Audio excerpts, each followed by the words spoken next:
Christ our Passover is sacrificed for us. Franklinton is one of the poorest Appalachian communities in an urban area in the country. We have a number of people who are living on the streets or who are very marginally housed. And it is a community that's always been working class, and it is primarily Appalachian. People who came up to Columbus when the jobs were drying up in the hills. And so the roots are in Appalachia, but they have been fully incorporated into the urban culture of Columbus. But they're second, third, even fourth generation Appalachian, and so they really don't identify with that culture, though they have maintained some of the richness of that culture in terms of particularly the emphasis on family and on neighborhood. And neighbors take care of one another in this community. It's one of the things that endears me to this part of town. We have been thinking about ways to minister to that community effectively. One of the things we know as an Episcopal church is that our liturgy is not something that is part of the life experience of many of the people who are living in our community. They primarily come from Baptist or Pentecostal backgrounds. We remembered the passage that where two or three are gathered, Christ is there in their midst. And so we decided that we wanted to go out into the neighborhood. We meet on a vacant lot at a corner in a busy intersection of Columbus, and we have Eucharist, and then we share a meal.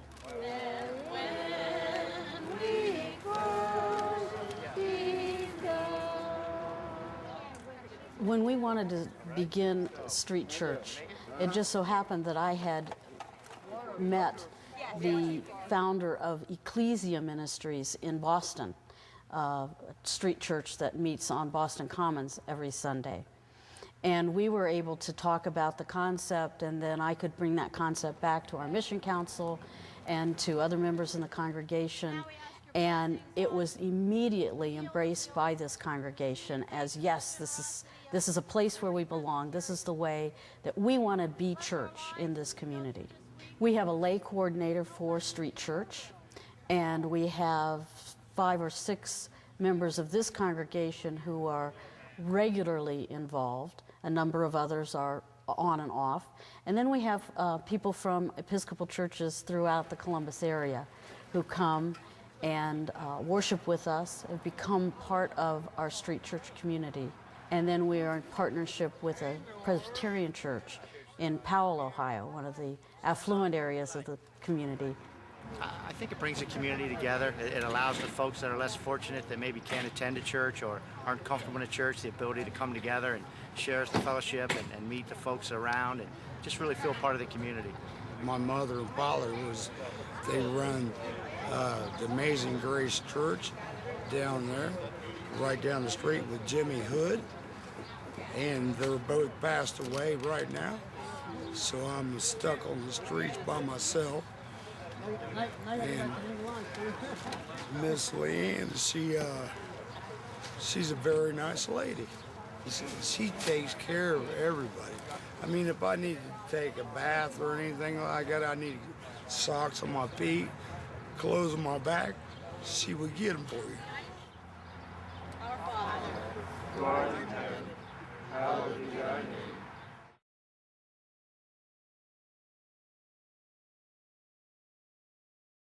There are street church communities all over this country. Many Episcopal street church communities. And they take every form that you can imagine. Urban, rural, small church, large church.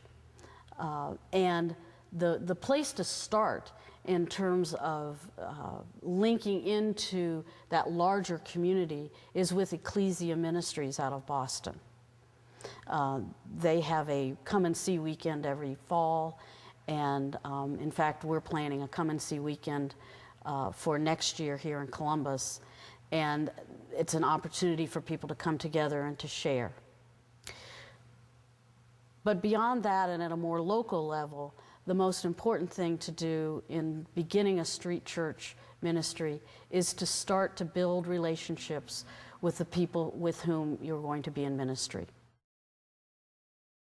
Street church has given me a glimpse of the kingdom. When I offer the bread to people whose hands are frostbitten, filthy, burned by cigarettes, gnarled by life. When Christ's body goes into those hands, I know the reality of Christ in my life.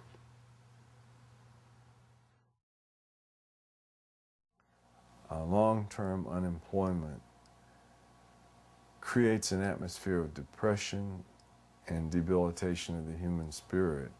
And as proud as I am of being Appalachia, I have to acknowledge that the reality of poverty does exist, that it affects people, and I would also acknowledge the heroic efforts that our people are making to fight this.